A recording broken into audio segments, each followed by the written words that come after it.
everybody. Welcome to Mediaphile. We are your hosts, Josh McCoin. Josh Doolin. Okay, I wanted to do a second, but Warren. Hey, you actually talked this week. You're not fired.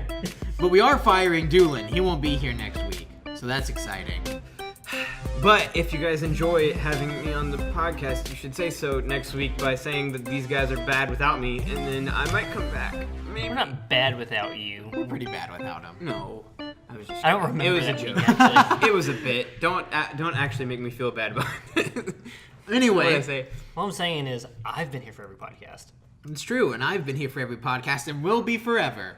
Yep. And All of them. until the end of July. Spoilers. All right, so let's just jump into this. So, Doolin, what was your week? What'd you watch and what you playing? Oh my gosh. Are we going to begin with me? Because Yeah, dude. I got quite a bit. That's good. All right. Good, because I don't have anything. means I can eat. Do you really not have anything? I have a few things, but nothing important. Do you just want to go then first? No. Okay, well, I'll go first then. Fine. Everybody is like, I don't want to go first. All right. What am I watching? What am I playing? Watching, I'll do first because that's easier. I watched and finally finished the entirety of BoJack Horseman. Okay. Oh, snap. So how do you feel about the ending? It should change your feel- opinion a little bit. Did we talk about BoJack Horseman on the podcast? No, we've talked about it in person. Okay, so I want to say this first about the show. My opinion of it by the end of season 3, before I watched season 4, was that a lot of people try to complicate the show, but what it really boils down to, and the whole like premise, I think, when they first like started shooting the show, was this is a main character, a protagonist, that we're gonna challenge the status quo of a show and not have him progress at all. Like he's just always going to be a person that when said person comes in contact with him, he might think, oh, this is different than every other relationship I've had, and then he screws it up. And then the person is worse off for meeting BoJack Horseman. Well, yeah, but not. It's to his fault, but it's Right. It's never intentional. Intentional. He is a person who wants to be a good person. Yes. Who is actually a bad person. He's a bad. Yeah, the whole show is a bad person trying to be a good person, Right. but he's a bad person. So And then it boils down to whenever he's close to being a good person, he gets scared and then goes back to being a bad person. Or he just doesn't want to be. Right. Like And like that he'll will have happen. an opportunity. Or and he'll think of things, he'll overthink it. Like the one scene which I love of just like, what am I going to do? Run away? Go to Mexico? Go to a tile plant? Work my way up the ranks? Eventually become a manager? I can't handle a tile plant. What am I doing? I have to go back to work. Well, another thing that It's just like he gets over anxious about trying to do the right thing. Yeah. There's a scene that like sums that all up, and it's Todd talking with him. It's like that Todd is his best friend, and he does a bad thing, an awful, horrible thing, and Todd confronts him on it, saying, "You're an awful person. You did this." And then BoJack is like, "Yeah, I'm an awful person. Yeah, I'm really sad. I'm really bad. I'm really sorry. I should just die." And then Todd's like, "No. You don't get to do bad things, and then because you know you did bad things, feel sorry for yourself, and then just go on and do another bad thing." Is this when he's the rock opera stuff? No, it's when he sleeps with Emily. Oh, his yeah, friend. yeah. And he tells him, he goes, "Do better. Choose to be better. Stop doing this thing." Well, and that's the cycle of the show. Well, yeah, because it even what is it in season 4? Yeah, it's when he has the whole like inner monologue thing. That episode was really good. That episode is really good. But he's like, it starts off with like, I'm a piece of crap, but I know I'm a piece of crap, which at least makes me a little better than the other piece of craps that don't know they're a piece of crap. Yeah. Which again goes to the thing like, is that actually true? Yeah, If you don't do anything to fix your problems, Right, that almost makes you worse, in my opinion. If you know you're bad and you just don't do anything about it. Right, and I mean that's just the argument there. Which, if you're self-aware of being an awful person, you want the argument to be, I know I'm an awful person, which makes me better than like ignorantly awful people. Right, but it's like, no, because now you know you're an awful person. have- You're not doing anything. you So have now the you're not ability. ignorant. Now you're just stupid. Compared to someone like Mr. Peanut Butter, he's not an awful person. He's my favorite character of the show. That makes sense. Yeah, easily the best Right, character I mean, in the show. But because he's just as shallow and awful as BoJack sometimes, but he's openly nice and he's openly good. Right, his shallowness is like wanting to be happy all the time. Well, his which thing's is- always like, Hey, love to catch up with you. I really want to talk to you. Hey, what's over here? What's the girl that he always? It's because it's just as shallow. He wants to be he wants to be around people. He wants to make everyone happy, but only to like a selfish degree. I think that he though, And it gets again. I can use like a very like dumbed down version of every character, but every character has growth, and you see the real 3D, like the 3-dimensional versions of every character. Every character also has like a depression of sorts that they deal with. Oh yeah, every character's messed up. Mr. Peanut Butter, though, I like because there are multiple times where he'll do something super nice for another person. And there might be some, like selfishness involved there where he wants to feel better about himself. But he also understands that every single person deals with the same fact of, I feel like I'm a horrible person. And he goes, I want you to know that I care about you because I wish I had that type of thing. And I like that about him. But anyway, that show ended up being really good. The ending was actually nice this season instead of the past seasons. It's the first time where BoJack really like feels like there's growth as a person. Yes. And you see him smile at the end of the show. Which He's got a sister. Yeah, which was really nice. What? Don't say things about BoJack. We're talking about it. Yeah, I mean you can say that because the next season comes out in September. I guess season you're right. 4 has been out for a while now. There's no spoilers. It's a good show. Yeah, but it's not like. I mean, it's not like that plot heavy? Yeah. Yeah, I understand. Oh, I'm not spoiling Infinity War. forget. Before we go on, I just want to say this: the songs in BoJack are always the best. Like, Oh, yeah. not the real songs they play, like the intro music, but like when he goes back to. Oh, when it goes back in time, When they it goes back play. in- Yeah. They play like a 90s or like. I just wanna say- 2003. The 2007 thing broke me because it treated 2007, which to me feels like yesterday, like it's some foreign, weird, crazy time, and it made me realize like not only how long ago it was, but just how weird things actually were in 2007. Because that was the first thing that made me remember like the fad of like flip phones and Hummers. Hummers specifically. Hummers were like the weirdest thing that came out of nowhere for like 2 or 3 years, and then we all remembered that was an awful idea. Right. Yeah. We shouldn't have a military grade vehicle as a car.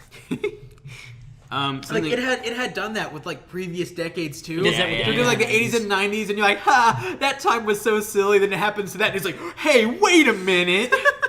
You can't do that to my 2007. That wasn't that long ago. No, I definitely, that always cracks me up. That show is really smart in a lot of ways, and I don't want to get into that too much because then we'll sound like the Rick and Morty fans. Well, it's it's on the same level as I would put BoJack and like Archer on the same level. Archer might be a little. Oh, I love Archer. See, that's a show that I really need to get into. Archer is a show that might be a little smarter, but like in pure like knowledge, it's smarter. Not like in clever ideas, but Archer just says insanely. I love those. It's bits not even so smart. much. Like they'll do. It's just facts. So like it's just pulling facts. Like out the of one that hat. always got me with Archer was, I think they're trying to figure out like what like this cabbage, like what kind of cabbage it was. Okay. It was like, is that an iceberg cabbage? I'm like, I don't know. Who do you think I am? Insert name here. And like, what? No, never mind. I looked that up, and it's like the guy they said was the father of plant germination. I'm like, you had to wiki that to know that. There's no way that's common knowledge to anyone. My favorite one, I don't even remember the actual name. It's so but hard to they ask, it's so hard to like set up these jokes. right, because they ask don't- Archer what his blood type is, and he says, "Who am I?" And then he said the name of the person who like came up with the concept of blood types, and they say, "You know who that is, but you don't know your own blood type." And I lost it. Like it's so funny. Yeah. All right. Well, other than BoJack Horseman, I've also been watching the World Cup nonstop, which Sports. update for you guys. The Good. You're my only update to the World Cup. yeah, we're in the semifinals now, which actually starts today When you at say we, you mean like the World Cup is World now. Cup as a okay. whole. I said we're We are not there. United States was got knocked out by freaking Trinidad and Tobago, and we lost 1-0 to them and ended up not being invited to the World Cup, which sucks. Yeah, but I mean, at least their sauce is really good in like salsa and stuff. They didn't even make it. Trinidad and Tabasco. They just, oh my gosh. Buy one I'm viewer sorry, from guys. that country. I'm just kidding. That'd be impressive. Anyway, we're in the semifinals, which by the time you guys hear this, we will have determined those two games. It'll be the final match, which will happen next week. But I'm getting to watch all of this, and this is why I wanted to bring this up. I'm getting to watch all of this because... The World Cup takes forever. Yes, it does. It lasts 2 I mean, months. Well, yeah, it's the entire world. I guess No, you're... it's not. It's 32 teams. All of But it... from all over the world. Yeah. I mean, but it's always in only one country. Right. Yeah. But anyway... I just meant all the countries that were involved. Yeah. I've been watching all of this on a thing that I subscribed to this past week. And I dropped what I did have before, which was Sling TV. Sling TV did not allow me to like watch the World Cup games except for like 1 out of every 4, and I might not like that. What does Sling TV do? It's a la carte TV. You get like channels. Instead of paying like $80 a month for like Dish Network or something, you have streaming on the internet of your shows and like stuff like that. And Sling's pretty cheap. Like I paid $25 a month. Okay. Now I'm paying a little bit more, but I get Hulu with it. So I have Hulu Live TV now. Okay. Does it come with regular Hulu also? Yes. Okay, it comes with regular Hulu. I'm paying $39 a month, which is kind of a lot. Well, I mean, if you get commercialless Hulu, it's like $12 to $15 by itself. Yes. See, I have that, and it comes with all of this stuff. So I get all of the local channels, which was important to my wife. I get all of the. I mean, you want it in case of things like. Sometimes it's important. Sometimes it's nice to have just reruns going on in the background.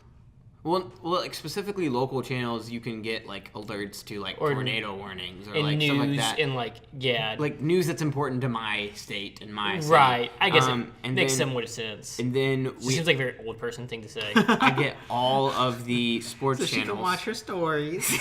So I get Fox Sports, I get ESPN, I get SEC Network, which is where Kentucky gets to play all of right, because that's what games. you watched all the college stuff on. I get any of the local channels too for the like NFL games that will get played and everything. Like all of the FIFA World Cup games are on there. It's pretty nice, right? And so I'm actually and it's excited like to what, like keep half the cost of basic cable. Yes, and you get like. I think it says 80 or 90 channels, which is insane. Right. And then you get regular Hulu with it. So if you are thinking about trying something, I would highly recommend this as a way to cut the cord. Right. Is what they always say. You have Sprint and you get Hulu for free, which is nice. I don't know if you get Hulu Live TV for free. I don't know. Which is You like probably this get thing. like commercial Hulu. I think you're right. Yeah.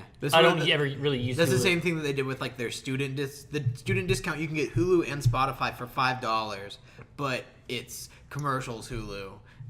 And what am I? Some sort of peasant? If I'm paying for something, I don't want to watch commercials. But how much do you actually use Hulu compared to like Netflix? Archer isn't on Netflix, so whenever I watch Archer's not on Netflix anymore? It used to be, That's but annoying. they took it down. So See, I that watched was my Hulu. problem is I dropped Hulu for just having Netflix, but now that I have live TV on Hulu and Netflix doesn't have something like that, I'll be on Hulu more. Not more than Netflix necessarily, but if I want to watch something live, I'll go to Hulu. Just so I know, just because I'm curious now, what paid subscriptions do you have, like video stuff? Just those two. Just those two? Commercialless Hulu, Netflix, and Verve. Same. I have commercial. I have commercialed Hulu, Netflix, and Verve. And I feel like just between Netflix and Verve, I get everything I really want. Right. Hulu is nice because it has like all the cartoons. Yeah. Because like or at least a lot of like Cartoon Network's catalog is on there. And then Netflix doesn't have like a concrete like catalog all the time. Right. Like their stuff disappears so often. Hulu doesn't feel like they do that. Right. Netflix has better originals. Yeah. I guess if you count it too, I also have. I never use it, but I also have Amazon Video because it comes with Amazon Prime. Right. I wouldn't count that if you don't use it, because I mean, if you bought it specifically to have it, then Avatar is on there though. At least it was at some point. So you should finish Korra on there if it's still there. Well, that'd be nice. I think it's like the only thing it's on besides Canadian Netflix. weird. Nice. Isn't there a way to just... There's either a plug-in or Yeah, there's like a browser extension. to where you can just use whatever country's Netflix. Yeah.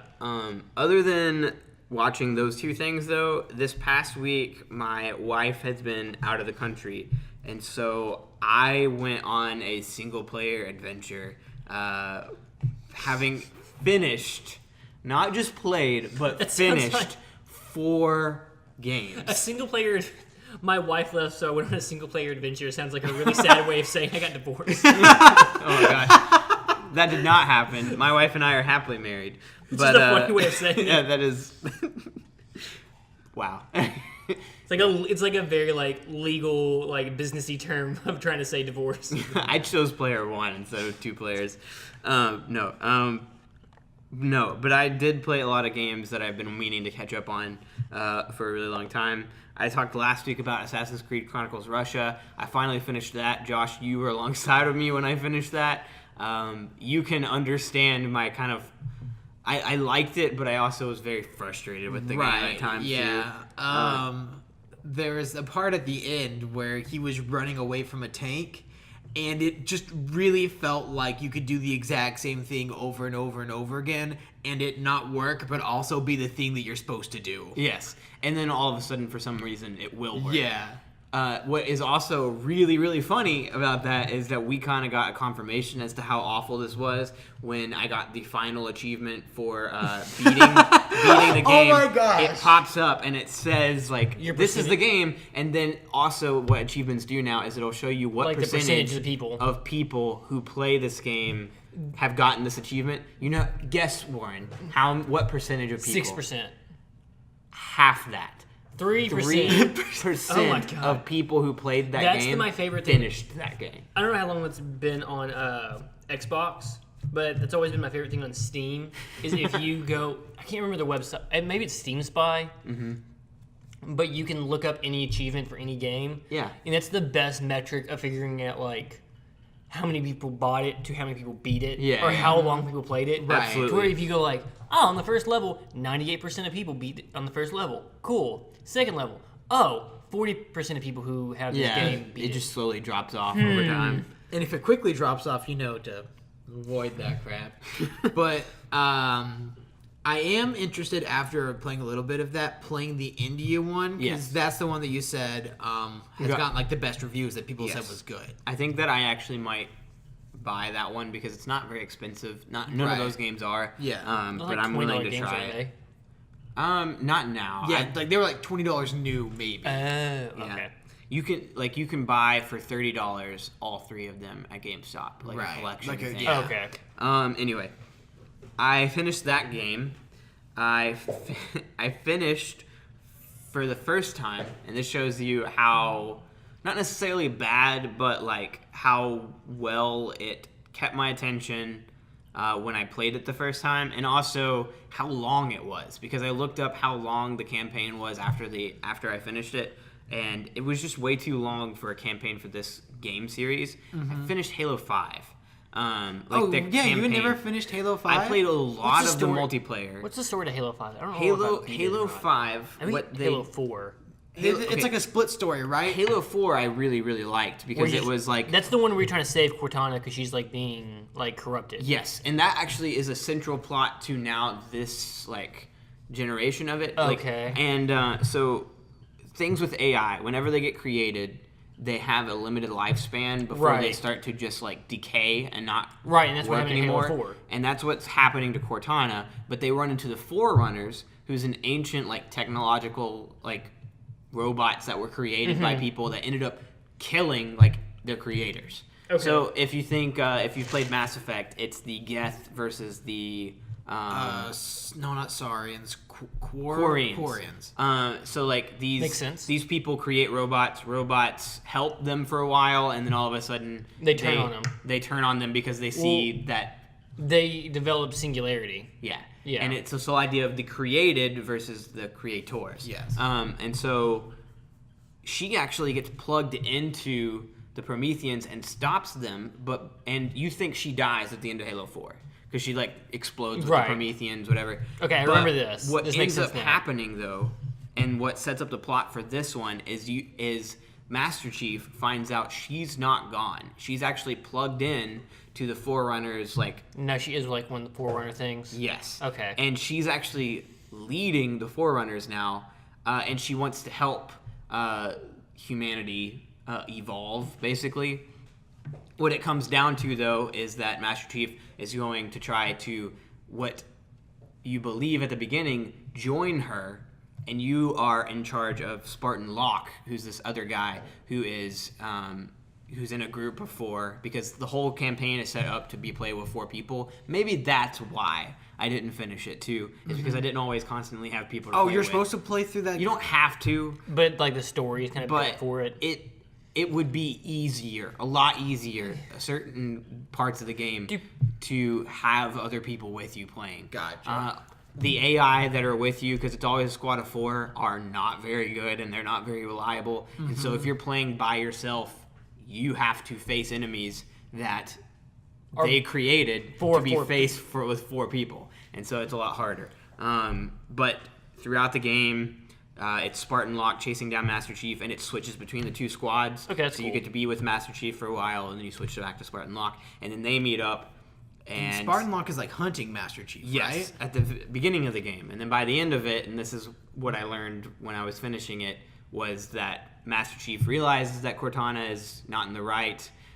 Their plan is to force all planets to join their like peace thing or whatever. Yes. And they're going to be the defenders of the world. The Guardians? The Guardians of the world. That's the tagline for the game. And is it? Yeah. they the want Guardians. She wants to basically stop all wars, because the Forerunners are just a bunch of robots that can create themselves really, really easily. And so if they're everywhere and guarding everything, they can prevent anything bad from happening. But they're going to force people into that, which is why everyone's like, this is bad, Cortana, and you're killing a lot of people to just get this to happen. This is genocide. Right, because she basically joined with that AI, so it's not even really like her anymore, right? Kind of. And it's a weird dynamic there. And at the very end of the game, you pretty much defeat the Forerunners, but you find out if you played it on Legendary, like the Halo's notorious for after credit scene at the end, if you played it on Legendary. You can only get it when you're on the highest difficulty, which is right. a very old game thing. This, I'm surprised, is why people were so surprised with the trailer for Halo 6, which is the one we saw at E3. You see her humming, she's humming a tune of Halo, which is kind of neat, and she's building and working on a new Halo ring, which all of the Halo rings by this point had been destroyed, but she's building new ones which were originally built to defend the world and to be the Guardians or whatever. Right. So she's setting that up for the next one, which means you're going back to your roots. You're going to be on a Halo again, fighting, which is kind of cool. And it probably did, just because it's the 5th one. Did Halo 5 do well? And again, it might be a problem of I'm just out of the loop. Yeah. It very much could be that. Or there's so many other games now that they kind of got buried. I feel like Halo 4 was a big deal because it was how many years was it between that and Halo 3? It was a long time. Yeah, and Halo Reach had come out. But Halo Reach and ODST don't really count. They count, but they didn't. Not towards the story. Not towards the story. That's what I'm saying. They count to the universe, but the main story. Yeah. So it's not a Master Chief game. Yes. Yeah. I see what you're saying. But it's not it doesn't continue the story of Halo. Right. And so that's why 4 was big, because we didn't know if we were getting another. Right. And it was also big because people had assumed, because a lot of people don't play Halo 3 on Legendary, that Master Chief was dead. That was the ending of Halo 3. You thought he was dead, and then if you got the extra cutscene, you found out he was actually just being put to sleep on the ship that was destroyed, and Cortana was there waiting. And then he gets woken up at Halo 4. Well, also, no matter what they're going to do? Not make Halo games? Yeah. Of course, they're going to always leave you a teaser for stuff like that. I mean, they could have done a Reach series or a spin-off with a new protagonist. But it's not Master Chief. That's always the thing. Yeah. You can't kill off Mario. Right. Which Master Chief is just Microsoft's Mario. Yeah. But you could, I feel like the difference between Master Chief and he didn't have a personality. Mario, He had personality. He's Guy in Spartan armor. You could have new Guy in Spartan armor. And just have like like the newer version of him. That's the thing, though, is that you do grow attached to this specific Spartan over time because he does have... and that's what they're trying to do with this one specifically, is that they had all these other Spartans, but he's different. Like, he has this, like, leadership, like... deep voice, like always knows exactly what's right, and like he's a legend at this point. Yeah, I don't know if there's like a personality like attached to that. That's that. You'd have to play it and to understand. Well, I have to play Halo 5. Yeah, because I need to play Halo 1 through 5. Have you never played any of the Halo games? Not the story. I've played bits and pieces. Backseat gamer. Oh my god! I remember I've played a little bit of 3. When it came out, and that blows my mind. I played a little bit of 1 with Doolin on the Master Chief Collection. Oh, you never owned a 360? No. My brother had an Xbox, but it wasn't my Xbox. Oh, that blows my mind. The mind. only games that I owned on like normal Xbox were Spider-Man and Lego Star Wars. Oh my god, that blows my mind that you've never played this. Backseat game. And I played Jet Set Radio Future because it came with the Xbox. We'll put a pin in this, and Josh will play Halo possibly on our channel. Like, I'm not a current super fan of Halo anymore, but like Halo 3 might have been the first like multiplayer game experience I've ever had. I had a GameCube that generation, so I didn't play Halo. At the time I didn't play Ratchet and Clank, Jak and Daxter. Or like Sly Cooper. I have since beaten the first Jak and Daxter, Sly Cooper, and second Sly Cooper actually, and then Ratchet and Clank. And I like them all. They're really good. I wish I played them as a kid. I didn't like Jak 2 as much, but I 100%ed Jak and Daxter. Jak and Daxter's great. I like Jak. I kind of like Jak 2. It's a completely different game. Yeah, like it's a shooter. I thought it's a third-person action shooter. I know this is completely off topic now, but it's really interesting to see Jak and Daxter, Sly Cooper, and Ratchet and Clank. Ratchet and Clank all come out at about the same time. Mm-hmm. They're all like heavily influenced by like Crash Bandicoot and those sort of games. So their first games are all very alike, and their second games are all completely different. Because the only one that stayed in that similar vein is like Ratchet and Clank. Actually, Ratchet and Clank and Jak and Daxter were and Jak 2 were kind of similar. Sly Cooper, the first and second one were pretty similar. The first Sly Cooper was a total like Crash Bandicoot type game. The second one was more of like the sneaking around sleuthing. I might have to go back. I'm trying to. Which one has the panda? I know this is a really hard thing. But there's one thing where you have a fight. The boss character is a panda, and there's like I gotta remember all the things of Sly Cooper. There's you have to fight the 5 people. That's a game that I've never played. You have to fight the 5 people. It's really good. And I know the first one has like, it's like a swamp. I think she's a spider or a snake. I will tell you, I have no idea. All I remember the first one is you're trying to stop this giant owl from being made. Yeah. And then you fight the owl. And then Dimitri. The second game. No, Dimitri is the main. Clockwork, I think, is Clockwork. In the second game, the main bad guy's name is Dimitri. And he's like trying to rebuild the and then you get thing. Clockwork Dimitri. In the third game. I never played the third game. In the third game, it's because Clockwork falls on the turtle. He becomes a cripple. And so in the third game, he is in a wheelchair, but he gets a bunch of cool little things. And then I want to play I need to beat that and then play the fourth one because it was like time travel and stuff. I love all 3 of those. And that blows my mind that I never thought about it, that you never had like a PlayStation or an Xbox. Mm-mm. It's so weird. But man, I played like all the Nintendo games from that time. Then there were 2 more games that I kind of want to save for the next podcast because I don't know how much. Yeah, I don't know how much I'll get to play next week and leading into the podcast that you'll do that long from now. That's fair. But I do have, just as a sneak preview, I played a little bit of Murder Soul Suspect. I played like the bad game? Wait, yes. The one it is not good. The one that has like Batman vision, but you're a ghost. I played 1 hour of it, and I did not. I mean, I know that game's bad, but I have always wanted to just see what it's like. Because I remember we had that at Family Video when I worked there, and I was like, what is this game? It's not only bad, but it's terrifying. they were like, I got to a certain point and I was like, I could probably keep doing this because this is like a bad LA noir. And then it got to this one scene where all of a sudden it's like, oh yeah, and there's these like really creepy monsters that can kill you and they're just roaming around each level. And it joins in, and from then on, I was like, all I want to do is hide. I don't want to go around. I don't want to play anymore. Oh, you want me to go talk to this little girl about her problems while there's this monster who's trying to kill me this whole time? This does not make sense. This little girl's about to have worse problems. I played that, and then I almost am done. Like, I'm on the last hour, and I'm pausing and going back and doing like all of the hidden tombs. But I'm almost done with Rise of the Tomb Raider. Let's get into that next time. Yes, and that game might be one of my favorite games ever. But that will be something I want to talk about for a while. What was out of the new Tomb Raider games? There's only been two. The third one's coming out soon. Yes. Okay, that's the one that was at E3 a bunch. What are the names? Shadow, Tomb Raider, Rise. It's just Tomb Raider, and then there's Rise of the Tomb Raider. I hate naming. I hate remake naming. And then Shadow of the Tomb Raider.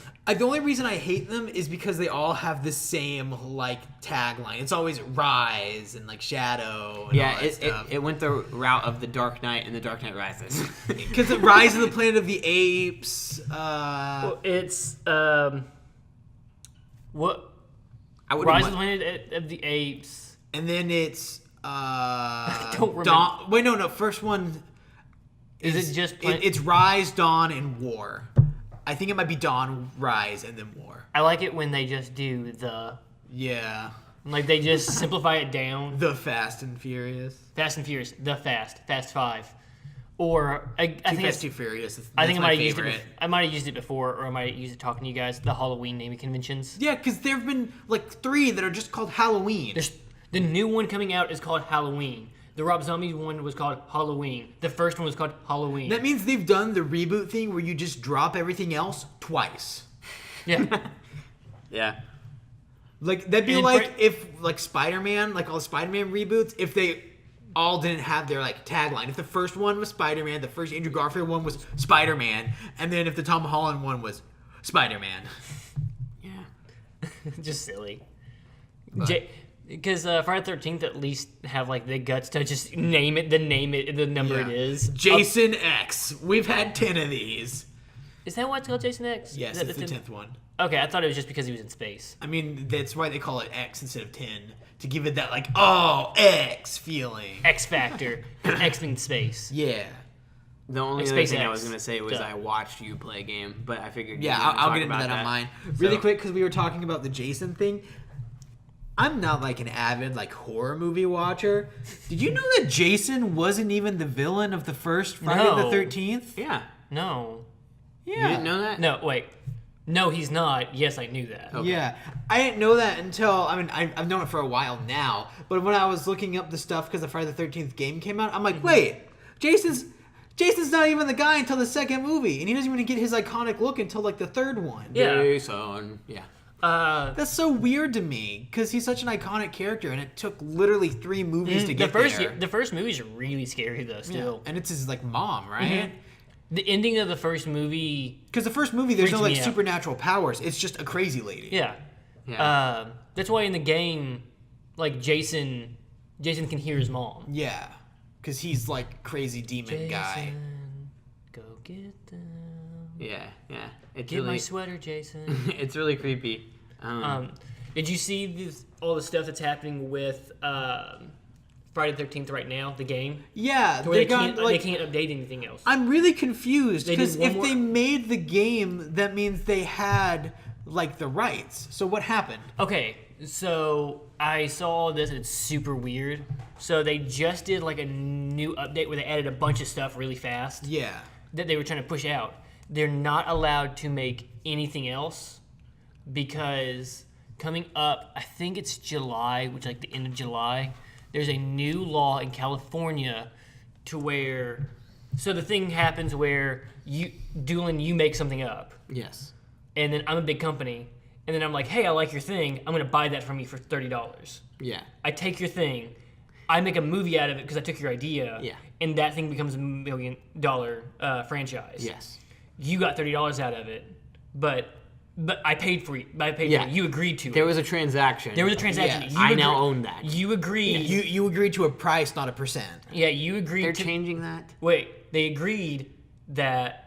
So you agreed to me that I gave you money. I took your idea. Yes. That's my idea. Yes. They're now doing a thing to where if this idea takes off, the original person who came up with it, who got screwed over like X amount of years ago, now is entitled to. That's dumb. Either a percentage. I think it's good. because it's in California, which is where most Hollywood and all this stuff happens.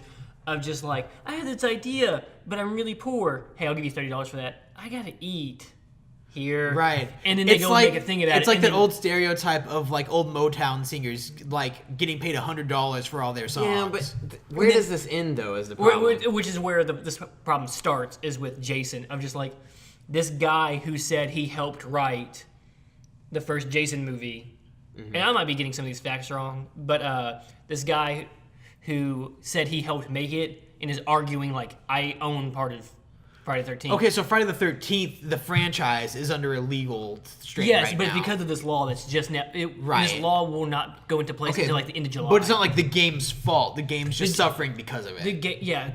So until this lawsuit is done, and the problem is this lawsuit's like the first problem that's happened because of this law.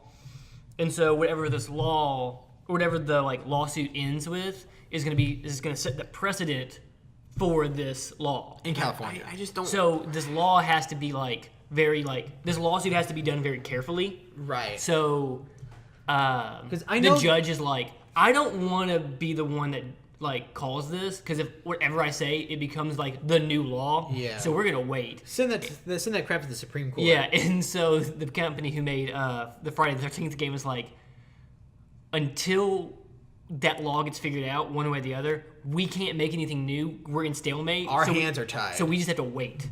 Which that sucks for them. Which is why the Friday the 13th movie that was going to get made, I don't remember, like 2 years ago, didn't come out. Gotcha. Because they were like, that law is coming into place, and if that law comes out, and that law happens like the month we try to release our movie, that movie can't get released, which means we just made a movie for nothing. Right. And I know, like, I'm pretty sure I've brought this up at least once or twice, but like Robert Kirkman has had a battle like that with AMC because, 6 years ago he gave them the rights, not 6, like, oh gosh, it was like 2011. He gave them the rights to use The Walking Dead, and then he probably got paid like a decent amount, but nothing like special. And then Walking Dead became the highest rated show on television. And it's like, wait a second. That's always the problem of you never know that your thing is going to be the big thing. Well, right. That's why you should write, like, the thing shouldn't change to where, like, just by chance it got popular, now I deserve more money. It's, what should happen is in their contracts they should say, if they really believe in their product, like if they believe that... you should get some CP for it. I don't want just to get paid, I want a portion of the company, or I want a portion of this thing. Profit. And as this goes on, if it does really bad, then whatever, because that person isn't doing anything at that point. Well, yeah, like that's the part that annoys me. Yeah, that would be like you being. Well, I mean, like, they probably Josh, still have like creative input. Like they probably still have a hand. Well, not the guy I'm talking about. Right. The guy I'm talking about in the 70s, allegedly, and again, it may or not be true. It was like, I was with the guy who helped make Friday the 13th. We both made it together. You guys bought it from us. Therefore, you owe me money. You owe me money. It would be like you having this idea to put a banana in a phone. And being like, oh, that's a really good idea, and like you have all these things, and I'm like, I like that. Instead of you patenting that, can I buy that idea from you? And then I'm making billions of dollars because I made a good idea. Because but that's not. But that's not the right way to look at it. This is what I did that. I'm the one who created the company. Sorry, you had the good idea to take my. You had the good idea to take my thing and make a product. And the reason it's popular isn't necessarily just because of your idea. It has everything to do with me creating this empire of banana phones. The thing is, with this, you had nothing to do with it. No, you're correct. I don't owe you a dime. With this specific instance, though, it would be like he decided to make the banana phone, And then I was like, hey, why don't you make it blue? So he decides to make a blue banana phone. Then you buy it. Then I'm like, hey, wait, I made that. It's blue because of me. That's called business.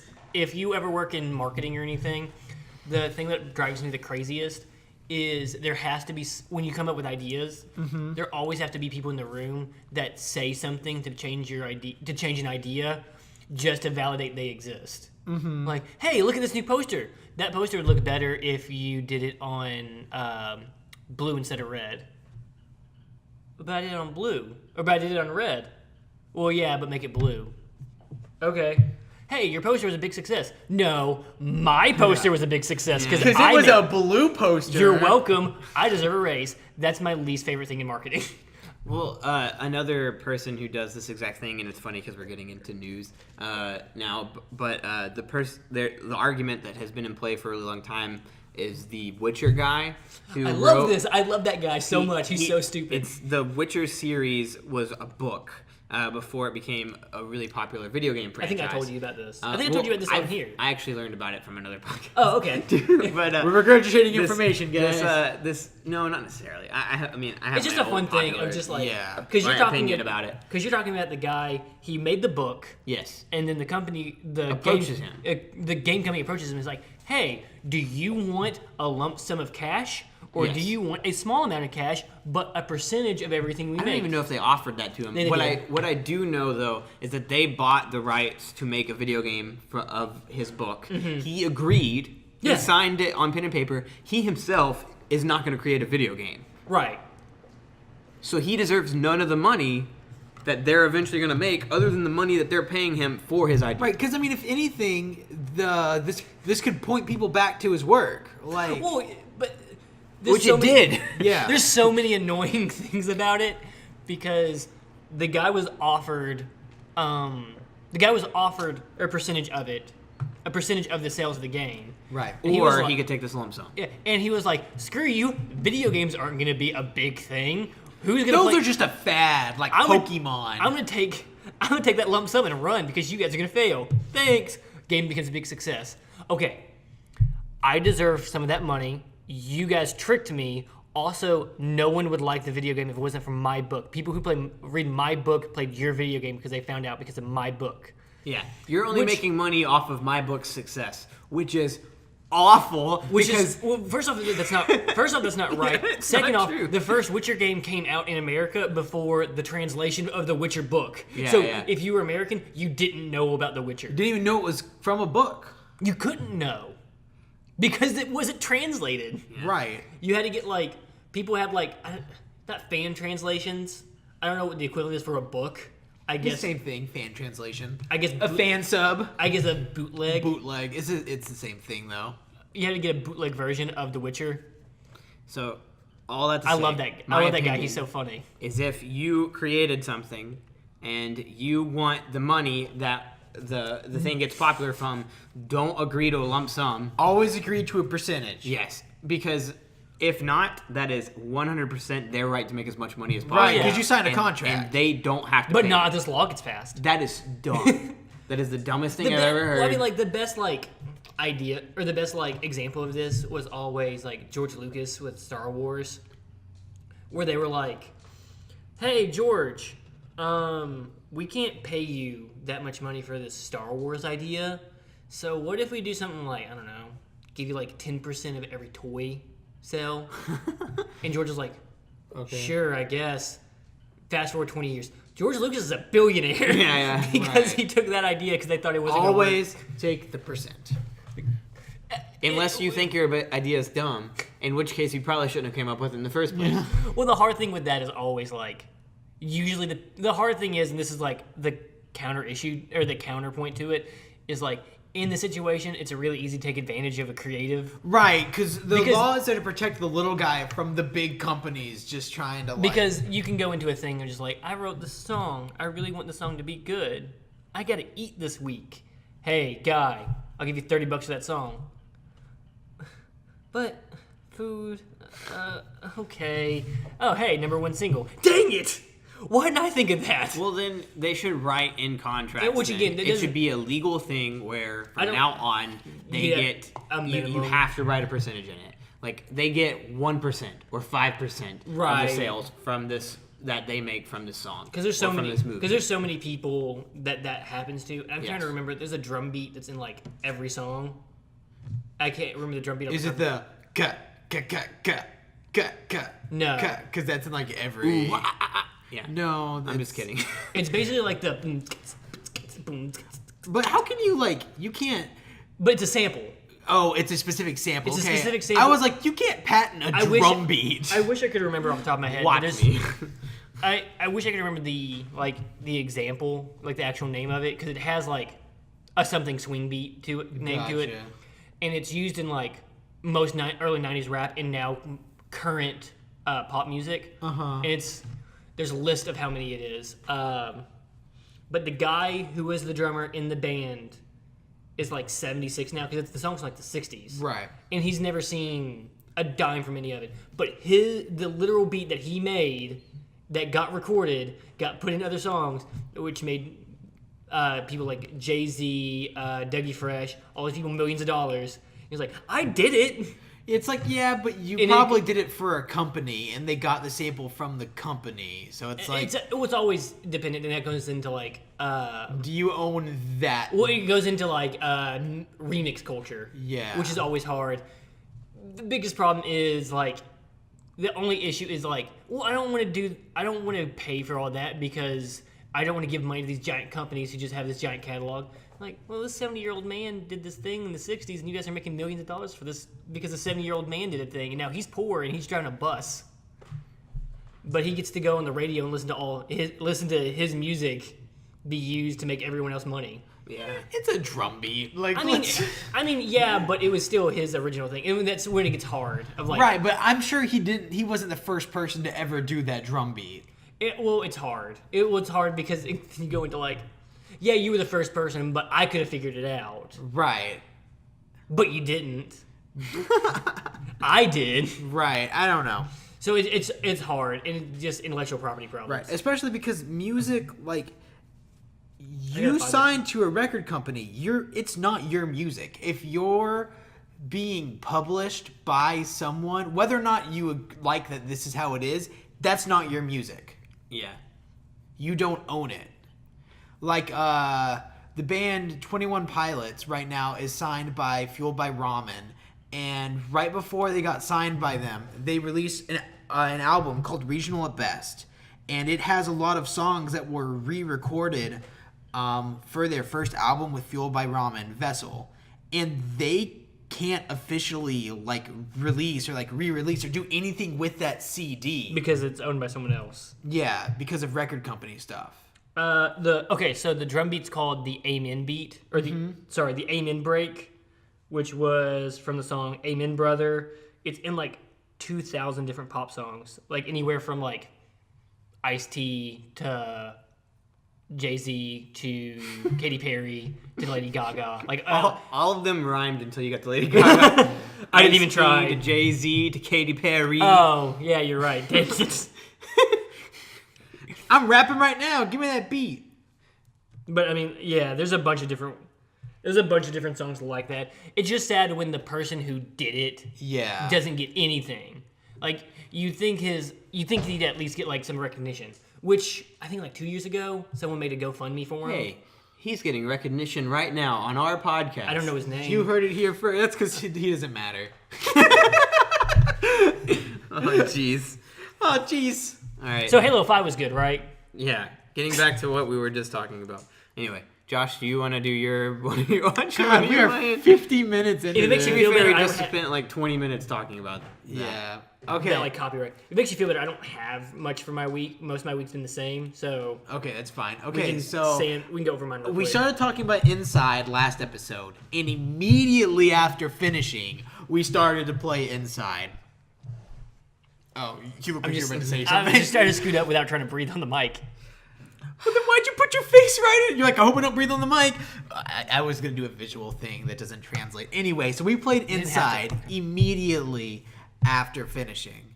And It's a good game. It's really good. You say we watched you play it. Well, that's because true. we had already played it. It's a single player game. And he watched you play the ending. I only watched you Yeah. play till the bodies. So, Josh, Till the bodies hit the floor. would you actually? I'll explain the ending, and then I want to Don't hear explain your the ending. Why not? We're going full spoilers. If you have not played Inside, we're going full least spoilers. let's- That's like let's- the whole thing. Like you should talk about the game. At least let because of this. let people know, because knowing the ending of that game, to me, ruins it. Let's put a time frame Oh God, no! on this. There'll be an annotation telling you No. where you can skip. I'm just saying, like right now, you should skip to. You guys want to say we'll give like 10 minutes to Inside? So like, I'll put an annotation on there. yeah. It'll be Josh fine. is going to help Starting you out now here. in 50 minutes. Yeah, you know, unless he's lazy, in which case he forgot. Yeah. This is the point where you should be seeing an annotation. I'll put a note in my phone. Anyway, Or re-record a thing So, that says like go to this time. once again, spoilers for Inside starts now. Okay, so the game is essentially your boy. Giant goopy monster hand thing. Oh my gosh. Giant fetus monster. That's the end of the game, yes. Yes, But I'm just gonna go ahead and let it go out. Yeah, To hurt anyone who wasn't listening. yes, it is your fault. Anyway, there's a boy who's sneaking into this facility. Sneaking inside. Yeah, inside this facility, where you don't really understand the facility for most of the game. We explain. We don't even really get it at the end of the game either. We explain the whole game. We're just talking. We're giving I'm a giving premise. I'm setting up the ending so that people understand. I'm just okay. Do you understand what I'm trying to do? Okay. So he sneaks in. He does all these different levels. It's like Limbo, if you've ever played Limbo. And he gets all the way, and then at the very end of the game, you kind of understand what's happening. Kind of. You really don't. And they don't- it leaves clues for you along the way. The makers don't explain it either, which that's the stuff that makes me mad. When the makers, like, well, not even somewhere, like, not even, okay, I finished the game, let's see what they have to say about it. It's like, nope, you get nothing. So, Which is, I think it's usually cool because it also leaves it open to be a bunch of different stuff. yes. But they have an intention. They don't, like, even if they write it to be open-ended, they have an idea in their head of what it all means. And I wish that Sometimes yes, sometimes no. I want to play through that game with developer commentary. I want Right. to hear their side of it. Did you ever see the basement? Or not the basement, but the underground bunker? Yeah, we looked it up at the end. Okay. I showed him. But essentially, throughout the game, it deals with ideas of, like, you are a hive mind, or you are, like, because you'll take control of, like, yeah, that's the thing. It's all about things. And then it's about control or being controlled. Yeah, you'll also see humans that look kind of like husks that are being controlled by what essentially are like the people or the corporation that are there. And so you don't understand what's going on. And at the very end, you break into this like cage thing, and caged up, and as you like free it, is this huge like glob of human parts. And it's just like this. That is I don't know how to explain it. Like, that's the best, like, intuitive controls for a blob ever. It felt so good. Like, you pick things up, and it just made sense the way that it worked. Because it was like, because all the hands would grab the thing and it move it up the thing. Yeah. So you break in, and then you become part of this glob thing. Like, he absorbs the boy, and then you become that glob. And then the rest of the game, which only lasts for like 30 minutes max. Yeah, I'd say like 10 at that Or point. you just go on a rampage and you kill people. Well, you don't necessarily. You Your kill- Your goal is to break out. You Yeah. don't really kill very many people. I think you kill like 1 or 2 people. Yeah. At Very max.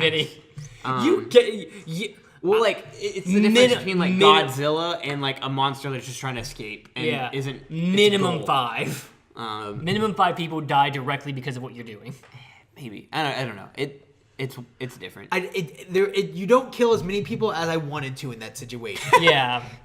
Your goal wasn't to Your kill. goal wasn't to kill, but you weren't exactly like being careful. Yeah. You're a giant blob monster thing. But you end up escaping, and then it seems really peaceful. And But you don't. You don't escape. No, that's the thing. Because when you crash down, there's a part where you crash down into that one thing, and you see like the diorama. I took a picture and showed Josh later. Yeah. I noticed that immediately. There's a moment where you never see the sky. You never see this guy in the beginning of it either. Oh shoot, where is my picture? Like in the beginning of the game, you don't see this guy either. You guys won't see this, but there is a diorama that you crash down into of the place that you end the game. Yeah, it was all planned, and it even has even shows you where you're gonna stop. So it basically tricks the blob blob monster into thinking it's escaped, so it'll stop rampaging and trying to escape. Because then if you go back to the very beginning of the game, you notice things like you never see the sky. Mm-hmm. There's the tubes that are going up there, and you never really question what those workers are doing. Yeah. But they're working on these giant tube things that just go up, and you don't know where they're going.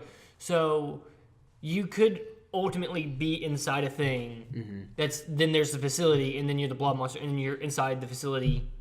You're inside a dome inside the facility, inside this overarching thing. Yes.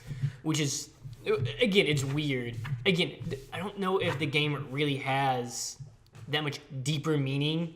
I think the game is just this overarching idea of being controlled or being confined. Well, I have a theory that I want to share, but I want Josh's thoughts on the game first. Okay, so I mean, as far as gameplay goes, it was fun. How Nothing old is this too game hard.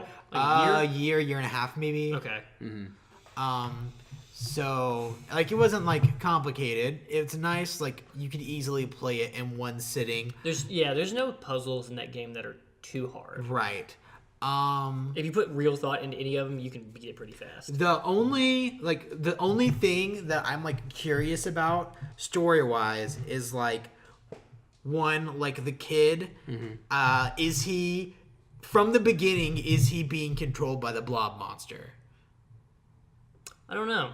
My theory is yes, but I want And to so know what you think. it At least somehow reached out to someone and is manipulating that kid to come to him and free him. Yes. Right. Or he's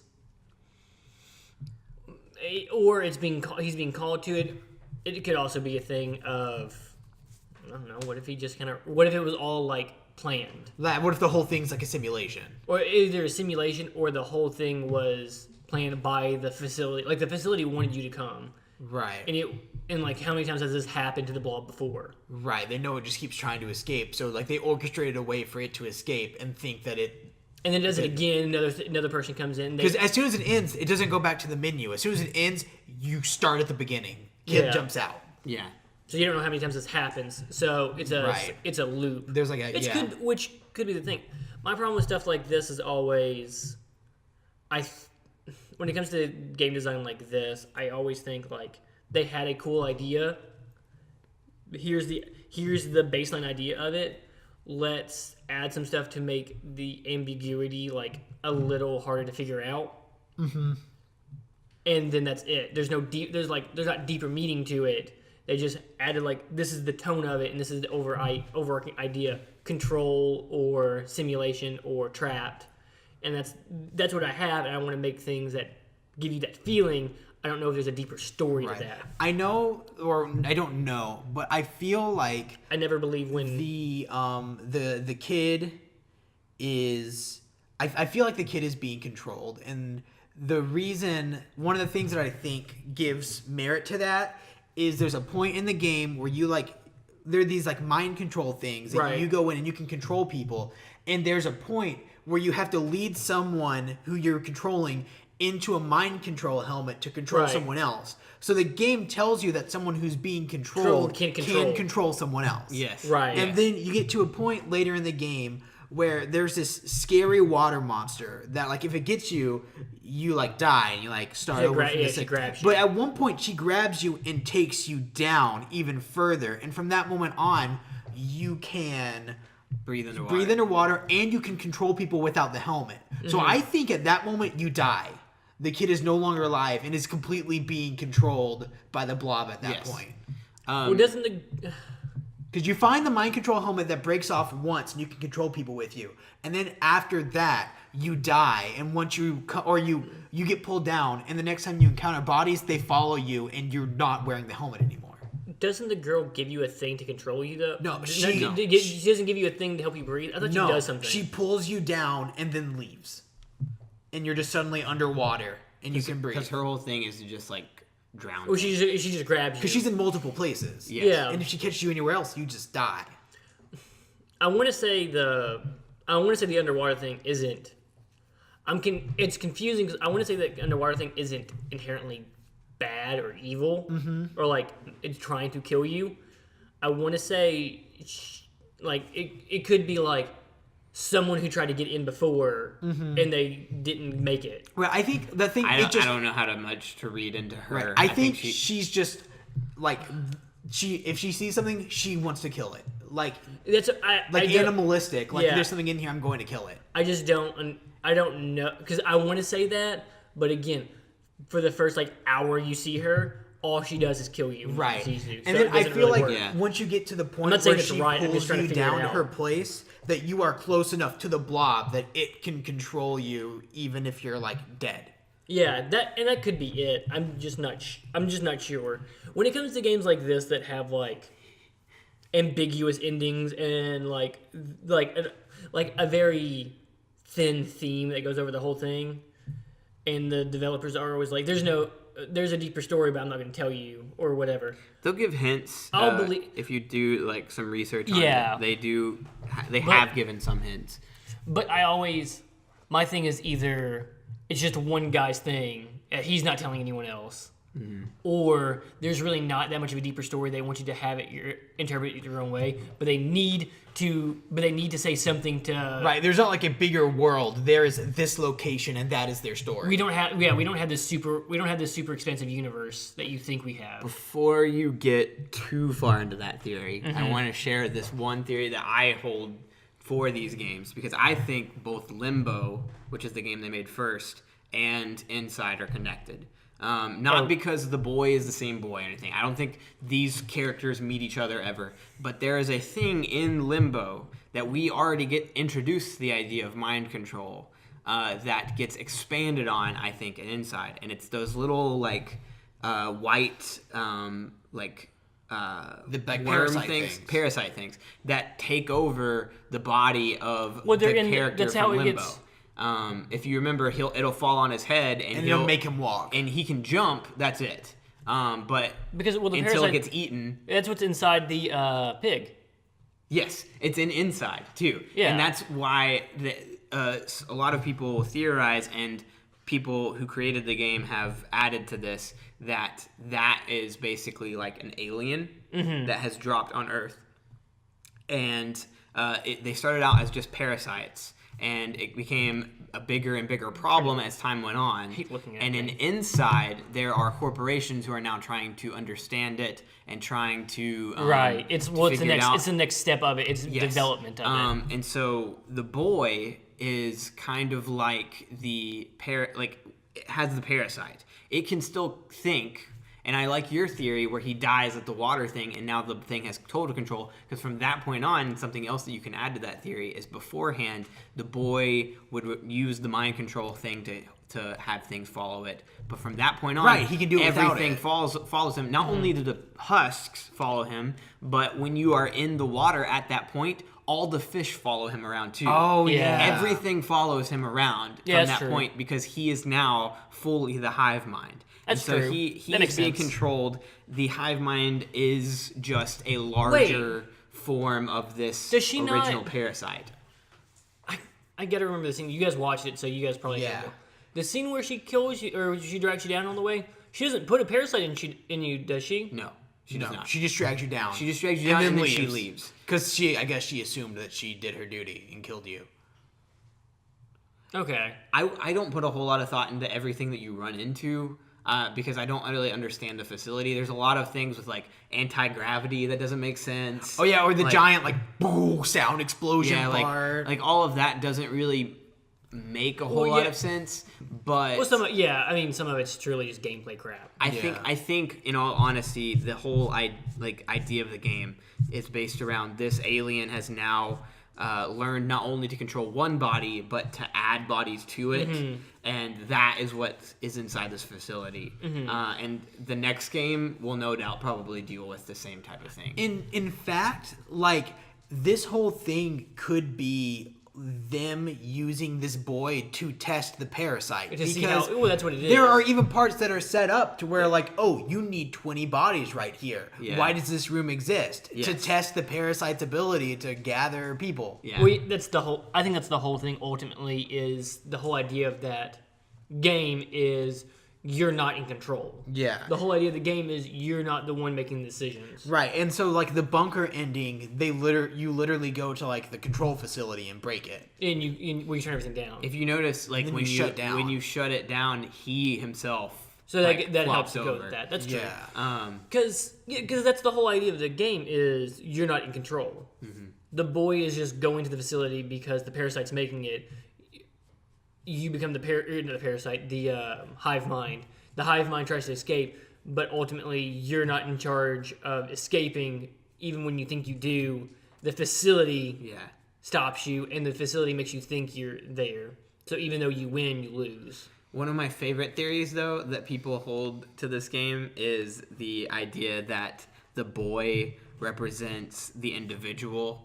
And the hive mind represents like socialism and like us working together to defeat the corporation, like all that stuff. But in the end, we lose. He even wears red like throughout the whole game, and oh my god, I hate this. Yeah, and us losing at the end, even you could take that even farther and be like, companies can make you believe that you are in control and that like that you have the ability to escape the, I have a love-hate for like deeper, like trying to find deeper meaning. It's things. like Mario. Like people believe he's. You know what's the most socialist?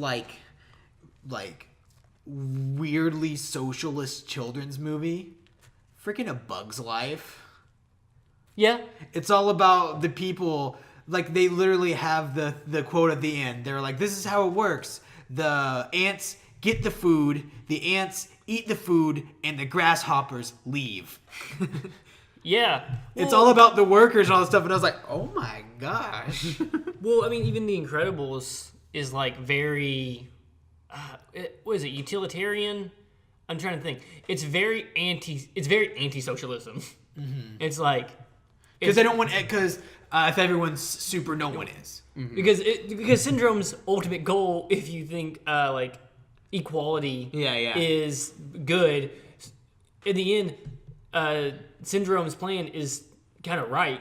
It's just like, everyone should have superpowers. If everyone had superpowers, everyone would be equal. It'd be great. And then his idea of doing that is awful. Yeah, but his idea of it's awful. But then like the Incredibles thing is like, no, supers should be super and normal people should be normal. We're super. You can't take that what's special away from us. Mm-hmm. And we'll use it to protect you. We'll use it to protect you because we're better than you. Yeah. Because I was born better than you, so I'm going to protect you because you're not as good as me. Oh, jeez. Incredibles just became less of my favorite.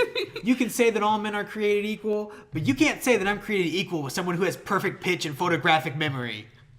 Or That's a real life superpower. Yeah. If, like, me in the same class as someone with perfect pitch and a photographic memory, they will automatically do better than me. Yeah. By default. Well, again... It goes. Oh, there's a bunch of things that go into that now. Mm-hmm. And I don't want the news. Are we on to the news? What about my week? You just said you didn't have anything. I played Mario Aces. Oh my gosh, we've talked about that the last 2 weeks. This is the second week in a row you've shown Ultra Lord to class.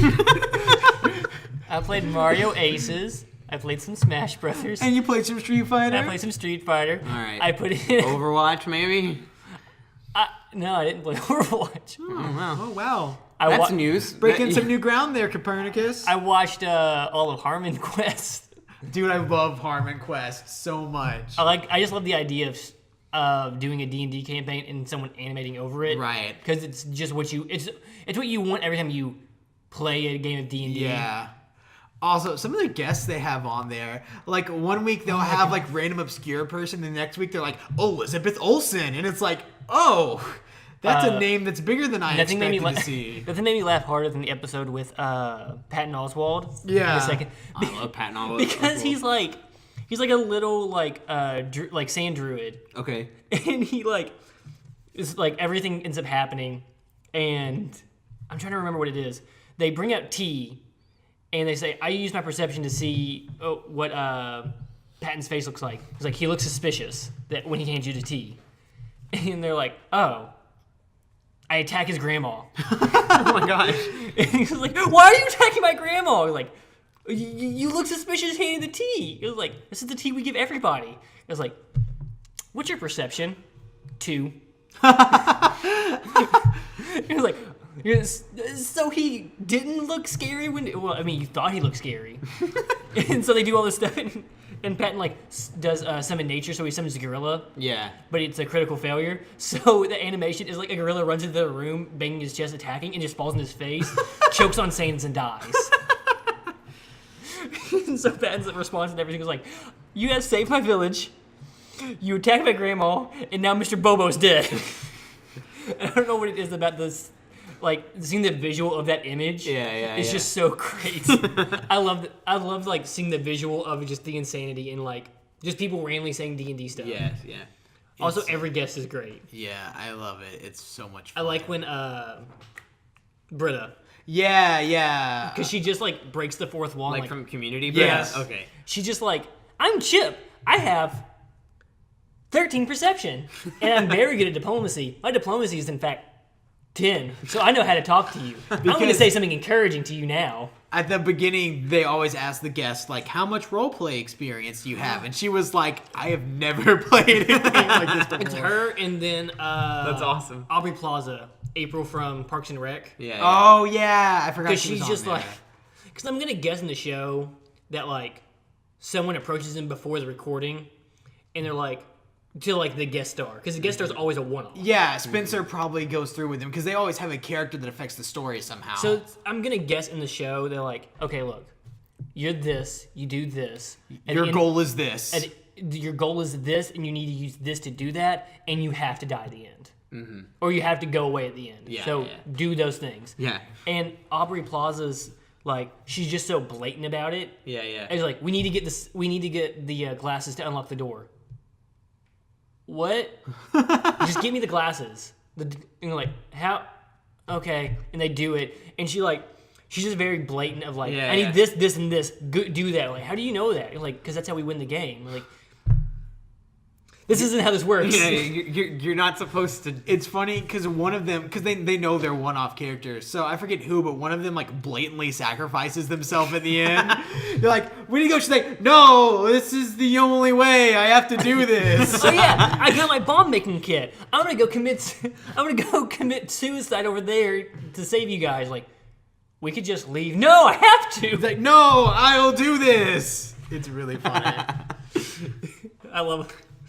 So that was my week. So watch Harmon Quest is what we're boiling down to. Yeah. The news.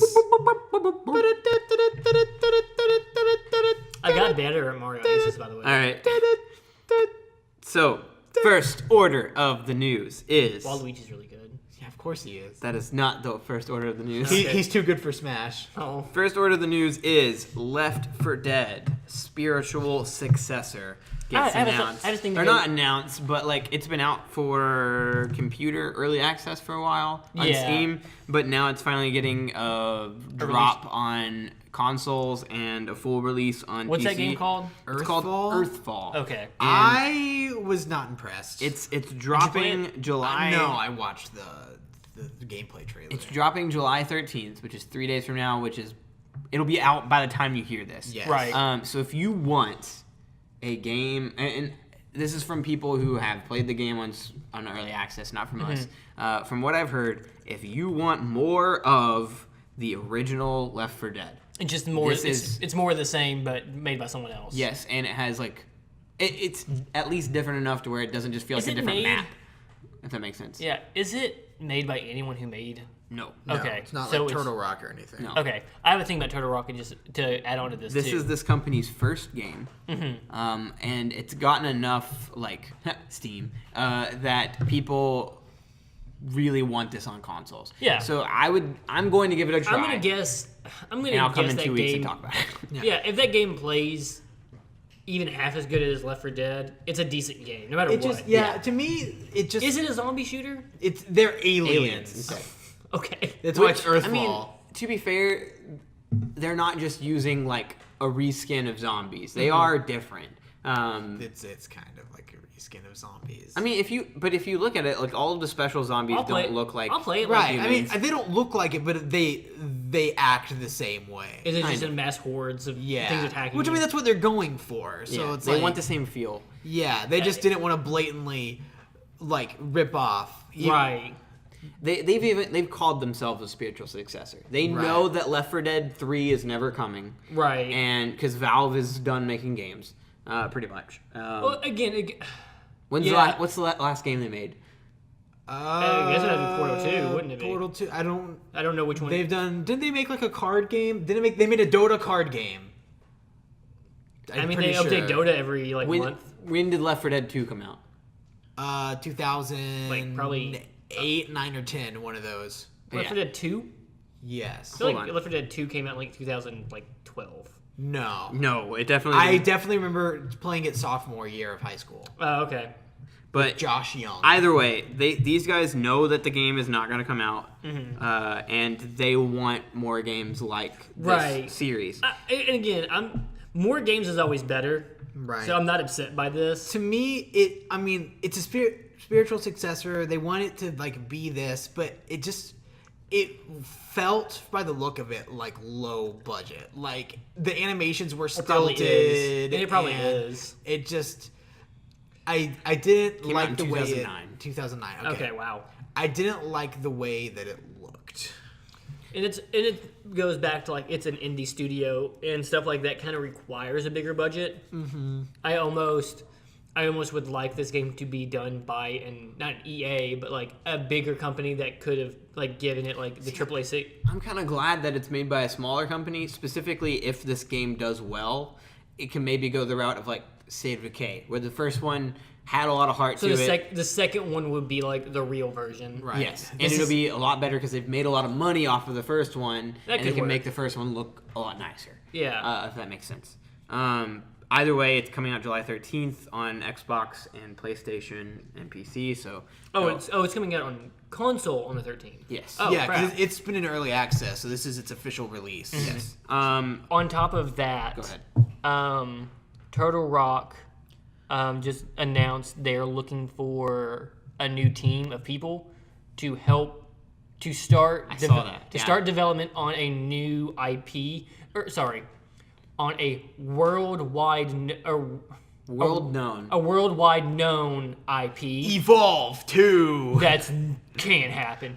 And I didn't know that Turtle Rock only really made 2 games. They made Left 4 Dead and Evolve. Yeah, but I mean So they did one massive success.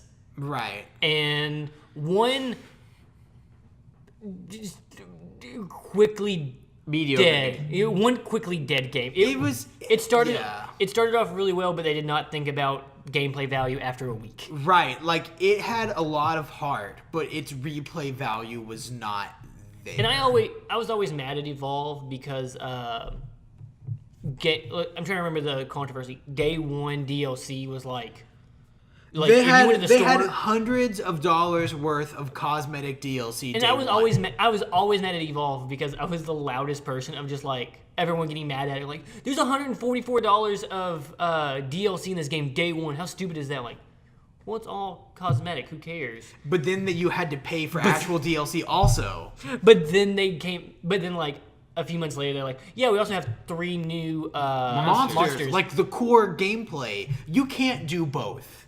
So I was like, it was one of those things like, no, these guys aren't doing bad. This is okay. You can charge extra for cosmetics. Hey, we're also going to do monsters.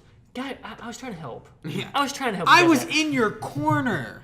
Not only that, like, then there's almost not enough for it to be like a AAA priced game. No, it really wasn't. If that was a $40 game at release, it would have been a lot better. It went free to play.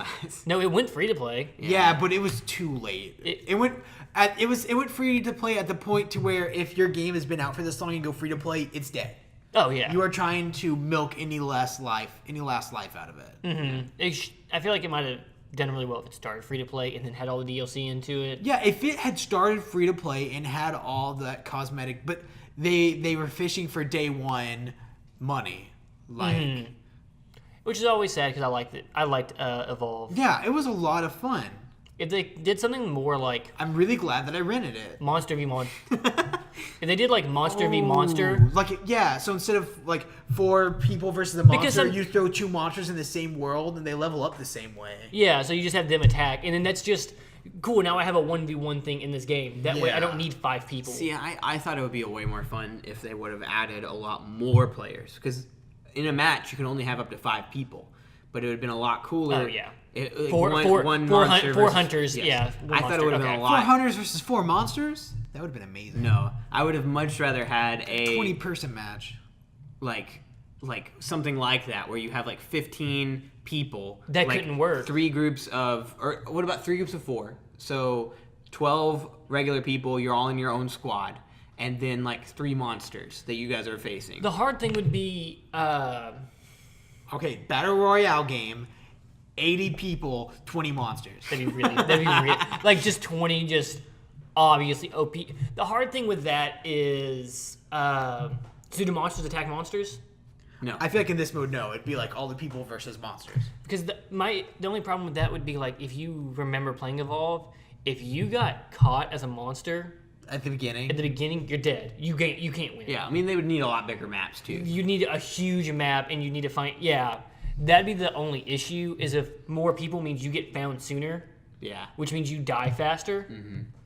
And even then, if you're a fully like tanked out monster at the end of it, all 5 people, if they're working okay together, still put up a fight. Yeah, Yeah, they yeah. still have the advantage. That's the balancing issue with Evolve, was like you had to make it to where at any point it's a level playing field. Yeah. But if these guys are just playing right, like all 4 people playing right against this monster, the monster never really has a chance. Man, that was like one of my favorite games to be a healer in. I Oh, played yeah. the healer like exclusively in Yeah. Evolve. And I think it was always the loved I think it was always the trap. No, I was always the bomb guy. Yeah. The machine gunner. The heavy. I'm the heavy. Okay, so to quickly try to get through some more because we're already at an hour 20. That's fine. Yeah, it's fine. But 2 releases that came out this week. One was a movie, one was a video game that I wanted to bring into attention. The first Purge dropped as the movie, which I don't know what it is. I'm getting more into that universe. Like they actually have a overarching story. This one's a which is prequel, weird. right? Yeah. Oh yeah, because I'm an idiot. okay. But like the It's called Purge. the First Purge. Is it a prequel? The weirdest thing about the Purge movies is they do actually just get better. That's the weirdest. Well, not only that, like they add more story to it. Like apparently Well, there's the a first whole world. Did you- That's important. You've with watched this. them all, right? No, not really. I have not seen any of them. Okay, the first Purge movie, The first Purge movie or the first Purge? The Purge, Okay, thank you. with Ethan Hawke. Okay. Gotcha. That movie's not that great, Right. and it doesn't really have any real like meaning behind it. It's Yeah. just like It's just his idea. It's a thriller. It's a concept of hey, one day a year, everyone Right. gets What to- would people do if? And so that happens, and that movie's not great. And I don't really know what the meaning behind that movie was. But the second one, they expand it out, and now you get to see whole towns. Like, what happens to this town? And there's people who, like, they have a business that they need to protect. So he stands in front of his house with a shotgun on the Purge, because if someone breaks into his business on the Purge, he's dead, or his life's over because... Right, and there's nothing you can do about it because it And happened on the Purge. And what's added on the Purge, and you can get Purge insurance, but You get Purge insurance? yeah, you have to get Oh, insurance. there's a whole thing about this. and then you find out in later movies that like, oh crap, Man, I need to watch this. people aren't. And then you eventually find out like, oh, people aren't killing that much on the Purge. The Purge doesn't work. And so what the government does is have death squads go out, and like military people go out into low income neighborhoods And just kill everyone. Oh my on the gosh. Purge. So the government does it, and like the Purge doesn't work. We're making it work. All I'm saying is... And then I don't know what this movie's if about. the Purge were to happen in real life, first thing I'm doing is going to the tag on my mattress. It's coming off. Oh my gosh. Well, then you get the election day Yeah, one, the which was election year. where she's trying to really get rid of- just like tagged off Wait, of like so the is this the popularity third of or the election. fourth Purge movie? The fourth, I think. Okay, I thought election year was the second. I There's thought the this was- Purge. But election year, the thing that There's you the learn in second this one, one, then there's election year. I thought election year was the I've second watched one. election year, and the one in election year, you can find learn out. that there are groups of people who are legally trying to become president. Okay. The Purge Anarchy, the Purge election Purge year. and then the Anarchy, first that's two. the second one. Yes. Okay. But in the election year one, you learn that there's people that are trying to get rid of the purge. Right. And so there's this lady who's gaining popularity. Well, the people who are in charge of the government don't want her to take over because they like the purge. Because the purge gets rid of poor people. It makes them look good. Basically, it makes the country look good. So she's trying to get rid of it, and then there's a whole thing about purges. You can't attack or kill political people. Political people. All political people are off limits. And it's excuse me. So they get rid of that right before this purge so that she can die. Oh. And so they send all the death squads after her. That's interesting. And then this is the first purge where you find out the origin of it. But you also find out there are 4 of these movies.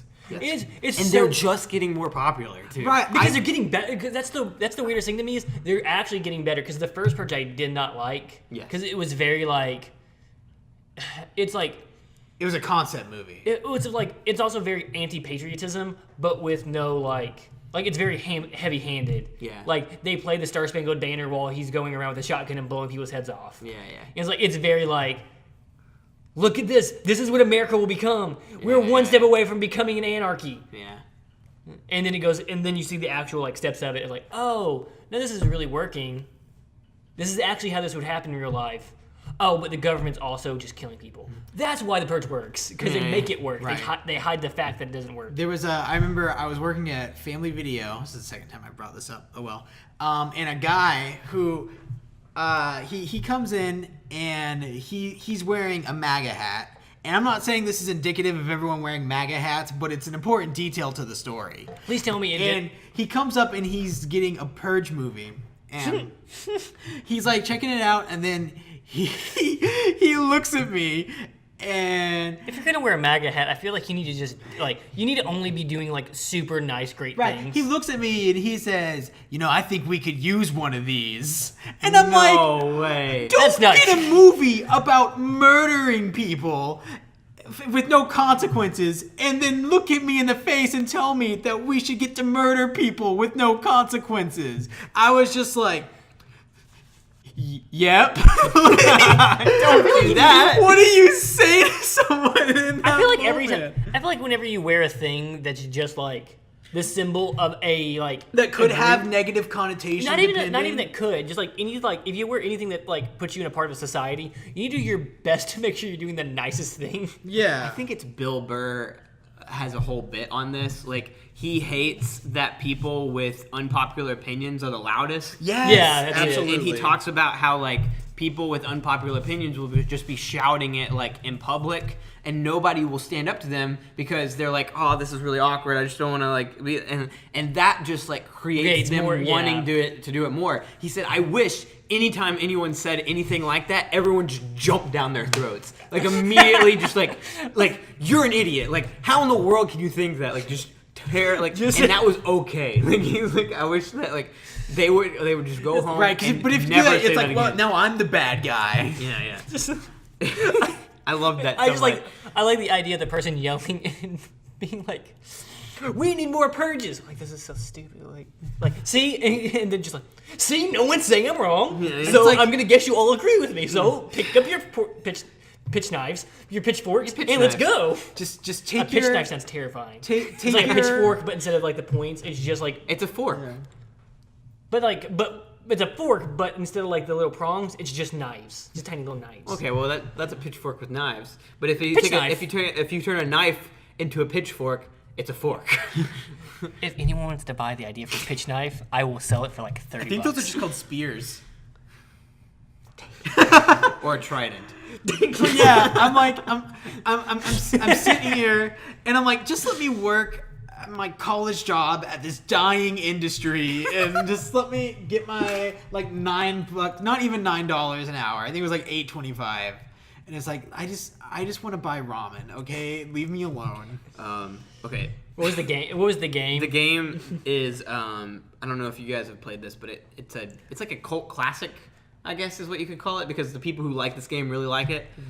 Red Faction Guerrilla Mars got... That's get this. That's a RTS, right? No.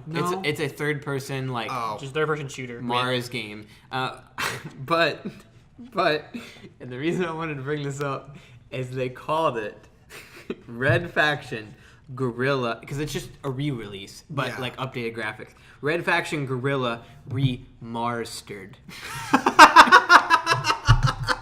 I love it. I absolutely love it. Are you serious? I'm dead serious. You should look this up right now. I'll do it later. I believe you. That's really, really dumb. You just spit rice everywhere. Oh my gosh. But yeah, that's dang, what, that's that's so what dumb. it's called. I love it. I don't know if I'm gonna play it or not. But Probably not, but- I did want to bring that up.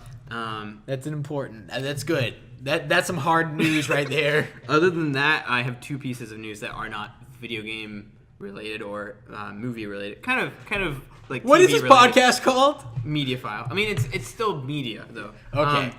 Yvette Nicole Brown. Yes. She is in Community. Helen. Okay. She's also in Drake and Josh as the Okay. movie theater owner. Okay. Very, very avid fan of The Walking Dead. Mm-hmm. Replaced Chris Hardwick at the Walking Dead Comic Con panel as the moderator. Oh. And so people are Speculating. She's gonna be the new Talking Dead that person? she will be the new Talking Dead. I would love for her to be the Talking Dead person. She is That's like cool. she is on Talking Dead at least once every season. She is like marketed. She is known as Superfan Yvette Yes. Nicole Brown is how she is referred Yes. to. That's cool. So if That's she neat. got the job, I think she 100% would deserve this job. Oh, absolutely. And I think That's that cool. if anybody was to replace Chris Hardwick, she would be the person I would want. Right. Like, she does a really good job with it. She's not just like a corporate head at AMC or anything No, like she that. is a legitimate fan of the show, Yes. which is what the Talking Dead is supposed to be. Someone who will just talk about the show and all that stuff. Yes. Go ahead. So, last time we talked about Chris Hardwick on the Talking Dead stuff, we had brought up that Andrew Garfield, Andrew Lincoln, and That would be an interesting turn for The Walking Dead, led by Amazing Spider-Man and guy. Lauren Cohan, the Maggie and Yeah. Rick were leaving the show. Now there have been muddled reports coming out, and people don't know if this is just AMC throwing out rumors and that people still watch it, to drown the facts. Yeah. But there are rumors that Andrew Lincoln, the two people, have been And Lauren Cohan? have been rehired, like agreed to stay on the show. So I think this season is like filmed or mostly filmed, so we probably wouldn't see a lot of them this season. Okay. But there are rumors that like the episode where Rick was supposed to die, or maybe he never was supposed to die, but he'll just like have an exit from the show for the rest of the season Yeah. to give him like a break. Yeah. And then he'll come back. So I don't know if He'll there's... go wherever Heath went. Right. He'll find the RV. So we don't know if just money was thrown at them or if these are false reports and they are still leaving the show this season. Gosh. I don't know if it's enough to get me to keep watching, but if they stay, I would still watch. I'm definitely going to watch at least. I don't. You guys can watch it. I like train wrecks. It's tradition at this point, you know. I can't do it, If though. your parents are still watching it, I can't have my heart broken again, AMC. I'm sorry. I'm trying to think of like the ups and downs of what I think about that show. it's Because I watched it pretty much religiously until after the prison, right. and then the whole thing with Terminus, that whole thing where everyone split up, I hated. Right. Quit watching. And then I convinced you to rewatch the show right when it was getting bad again. And then I watched up to Negan. Like I caught up to like when Negan showed up. Like the day you watched the Yeah. right. So And then you we didn't started have- watching again. You didn't have the cliffhanger. Um, God, that was agonizing. That was the worst thing anyone's ever done to me. I'm trying to see. I didn't get that emotion because I just quit watching it, Yeah. which I think is the best answer to that show. Yeah. Quit watching it over the span of 5 years. Catch up again. Catch up to it in a week, and then this next season, I want to have that liberty. I want to not watch it every single Sunday and be like, why am I still watching this? I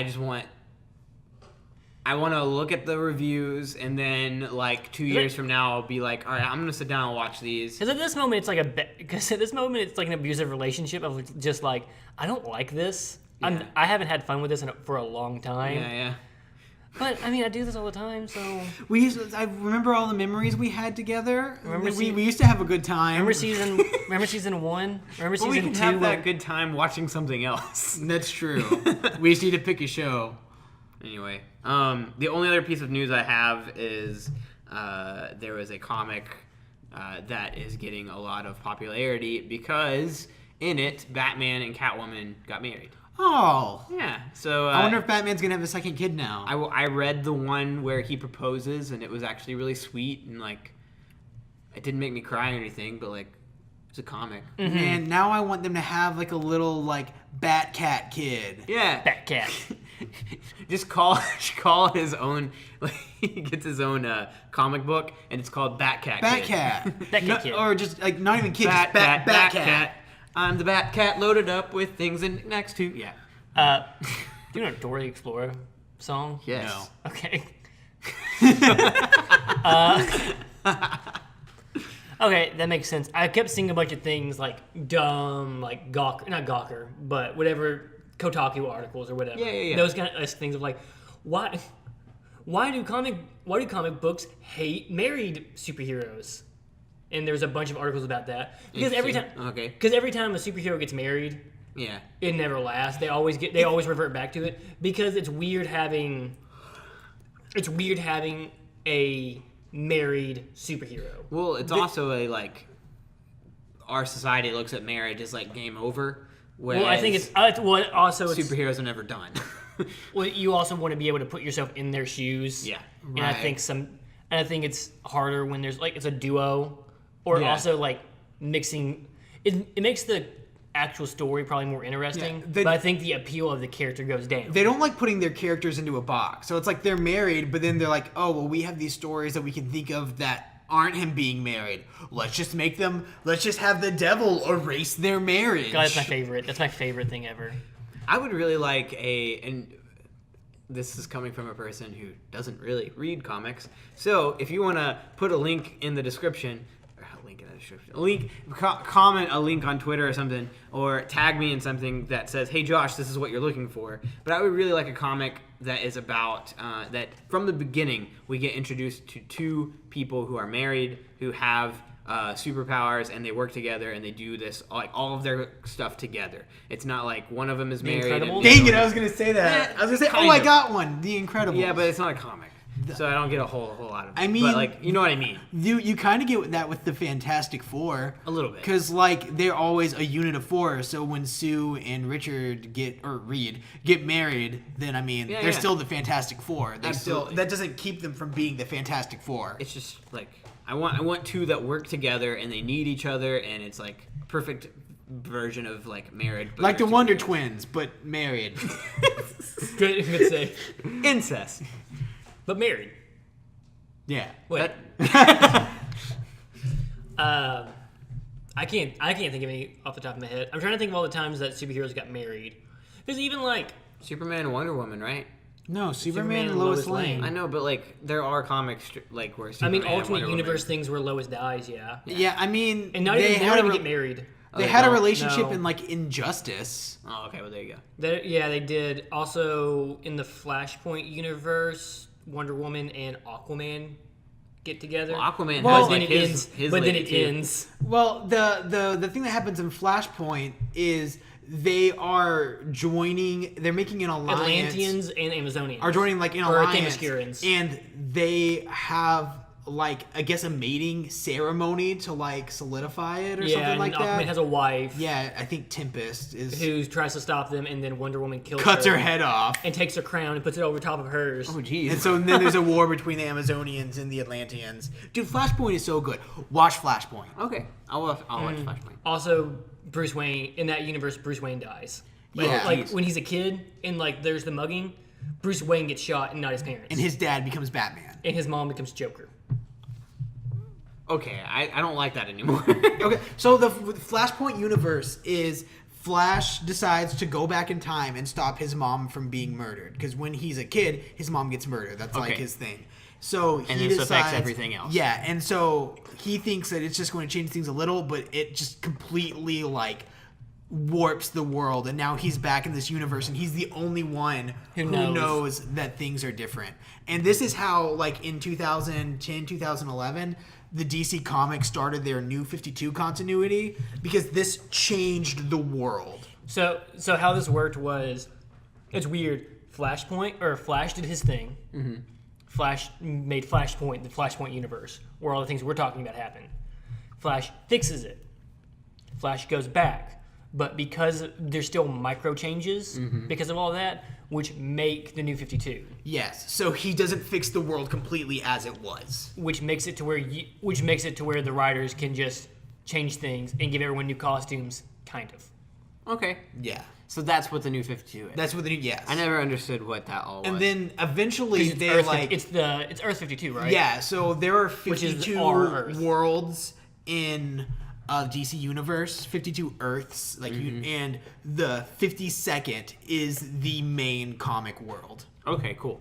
Yes. So the New 52 is the universe that got like altered. Yeah. Okay, cool. But yeah, so Batman. Yeah. So moving on, I guess. Fortnite. That was it for your news? Yeah, that's it for so mine. Fortnite, by the time you hear this, Season 4 will be over, and Season 5 will have begun. People are assuming that it's going to be like time travel or some sort of time-related thing, because the missile, the TVs in the game started having a countdown on it, and then a missile shot up into the sky, and there's been a hole in the sky. I think we might have established this another week. But the important thing, the thing I want to bring up now, is the marketing campaign that they're doing towards this. I love this. Because, like, a desert, like real world American, or I don't know if it was American, but a real world on actual Earth desert, the giant burger from Greasy Grove appeared in it. That's cool.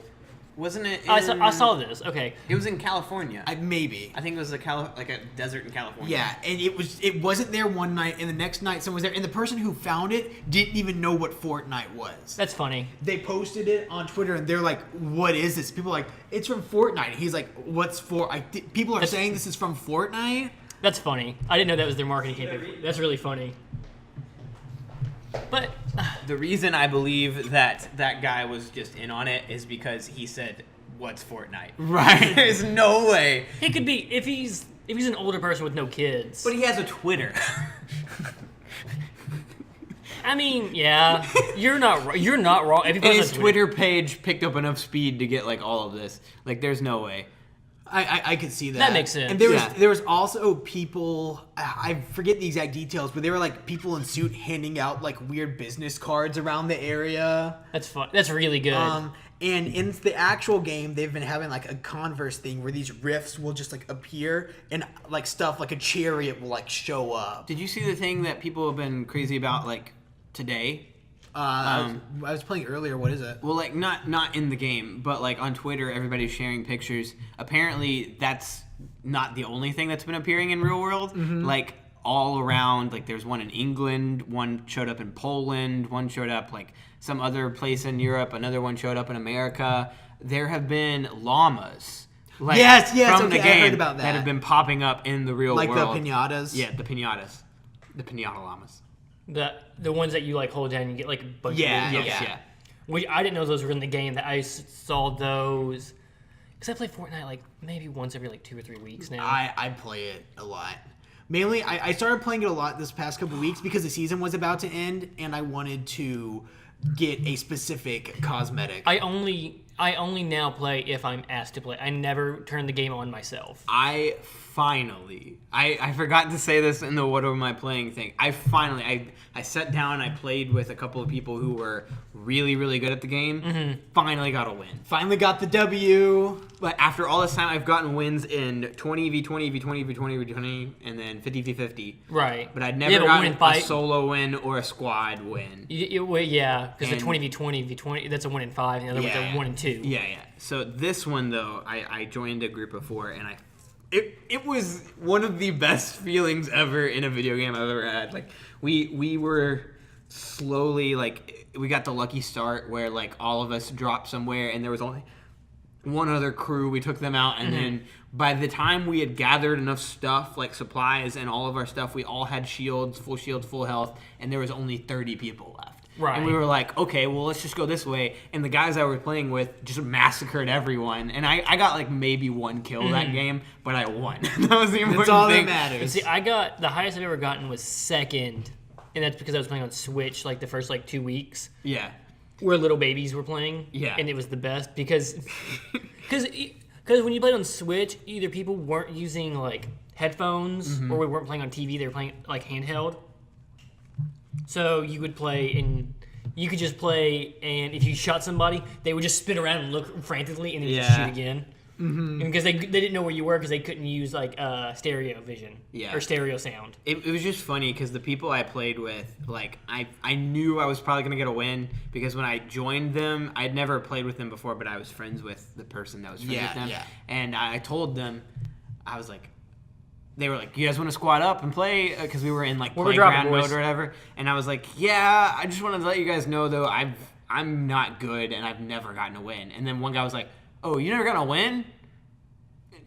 Let's just go win one right now. And I was like, oh, you can say, let's just go win one? You get to decide? You can do that? I wish I could do that. Let's go win one, guys. It's like the Mitch Hedberg, or no, the Jim Gaffigan, like, bowling coach. Like, this time, kid, I want you to knock down all the pins. like how does that work? But, like, they say, like, most of the time they just play for fun. We're trying to get as many kills. They were like, we know exactly where to go and how this works if we really want to win. Right. And so we just did that, and they did... They're just insane. Like the dude can, like, one of them that I played with can build a ginormous fort that's like 10 stories high within like 5 seconds. That's like his thing. He's like, anyone who is playing with him turns to him, is like, hey, we're getting shot at, build, and he'll just build something insane within like 5 seconds. And like, those are the people I hate in that game because I can't do that. First comment on this video is going to be, and it can be in 3 seconds. Well, Nerd. if that's the case, join us on Xbox. Squad up with us because we'll get you that L. We'll hold it for you. Yeah. The other thing with Fortnite, which has nothing to do with lore or any of the other weird stuff, is just the 80,000 people got hacked or got viruses from the Fortnite virus. Oh yeah. So this would be the thing we'll end on because I think it's good. Yeah. So in Fortnite, in a lot of things, Overwatch had this problem. Any online FPS thing, there's a lot of... Especially on PC. Especially on PC, almost exclusively. Yeah. There's always companies that will... CSGO, I think, was like the biggest about this. There's always companies that will let you, for a subscription fee, get a program to install alongside your game to have things like aimbot, which makes it to where you can insta-shoot people. Yeah. Like, the game will aim... You don't have to aim. The game will aim for you. You just hold down shoot and they die. They also... this company also offered infinite V-Bucks, which is the online currency for Fortnite. I think 80,000 people paid for it, and 80,000 people... I don't know if they got banned, but the program they used gave every single one of them a Trojan virus on their computer, crashing their computer and basically wrecking their desktop. Yes. And as you can imagine, all the gaming community is super upset about it. Yes, all of them are so sad for these cheaters. They feel so bad they feel so bad that these people spent, I think it was like $60. Are you serious? Yeah, I think it's like $60. $60 to get their computer basically blue screened. And like I was playing Fortnite earlier today, and there was like a thing that popped up that was like, "Don't give your password to anybody. Don't fall for V-Bucks scams." It's because it's one of those things. Because if I was a hack developer, I don't know what that person would be called. Like a game, because they're not a game developer, they're just like a programmer. Yeah. If I would feel no remorse in making money off of it, and then that laughing. person's still a bad person. They're a bad person. Well, it's kind of like what happens when you steal from a thief. Right. Yeah. It's like, oh, you broke my console because you gave me this bad program. The program was made to cheat. This is a really extreme option, extreme example. But it's like the guy who invented the box that when you press the button, it gives you $1 million, but a random person dies in the world. It's like that person who created that is still an awful person. Yeah, but they did. Yeah, you're true. You gave them the option. Yeah. You're still bad because you did it. Because like not only were they like trying to like aimbot, but like Infinite V-Bucks cost money. Yeah, so you're stealing. It's literal stealing. Okay, hear me out.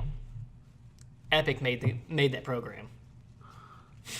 And it's just a way they don't have to rid ban anybody. You don't have to ban anybody. They just don't get a computer anymore. We make money off people who try to cheat. We get rid of cheaters. Right, but if they got caught, though... I know. That would be... They don't need to do that. You know how much money they have? You know how much more money they can make doing my idea?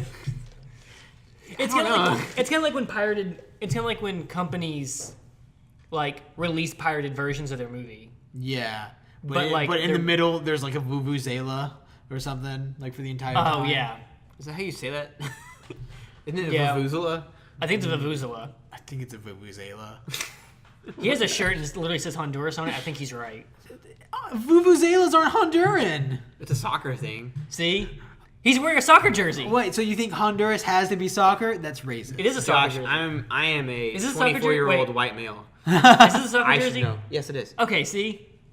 I invented soccer. I and invented vuvuzelas. sports. But yeah, those are always my favorite things of like in piracy of just like, yeah, we released the movie, but the pirated version cuts off the last 10 minutes of the last 10 minutes of Toy Story 3. Yeah. Like when they're going to the incinerator and they all hold hands. Spoilers. I don't know if Disney did it or like someone else did as a joke, but they made a pirated version of it, and at that moment they just cut to credits. So they don't get saved. Yeah, there's one game, I don't know what it's called, but it's an older game, and it's like the example like for like creative ways to keep people from pirating your game.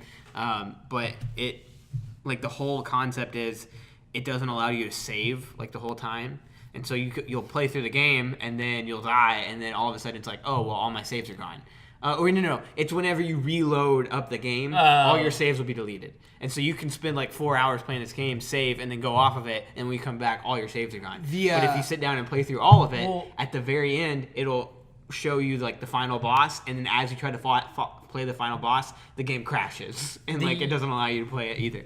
King's Quest and all the old Sierra games, the way they did it, was you had to have the box. Yeah, they'd put something like in the manual or something that you couldn't get through. The Metal Gear Solid does that too. There's a part where you have to call someone on a certain frequency. You have like a codec, and it has different like channels you can call people on. Mm-hmm. And people keep telling you that the